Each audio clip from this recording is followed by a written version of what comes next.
In this video, I'm gonna teach you how to play two-player Jump Force PC. It's a very easy process, so make sure to follow along.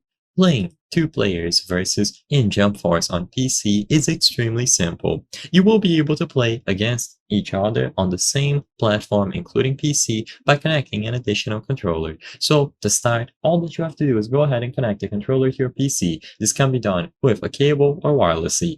And to my knowledge, you will only be able to do two-player battles if you connect an additional controller. Most fighting games do not support two keyboards, although you can try if that's the only peripheral that you have available.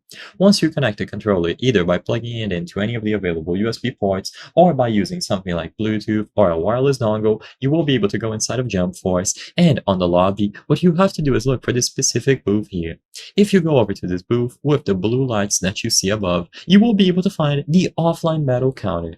You have to talk to this specific NPC to set up a versus battle. When you go over to the offline battle counter and you interact with the NPC in there, you will be able to find P1 versus P2, so player 1 versus player 2. And all that you have to do now is choose that option. You will be able to customize some battle rules, so use character level, rounds, and then the time limit. And after you choose these options, you can confirm, both of you will load in, and each of you can choose your own characters independently. This will give you plenty of options to customize the battle, and once both of you are ready, the host can start the match, and you will be able to do versus battles against your friend. You can repeat this as many times as you wish, with as many characters as you have, and you will be able to customize the rules like I mentioned. You just have to make sure that you connect an additional controller and you go over to offline battle. When you go over to the lobby and you choose it, you will be able to play.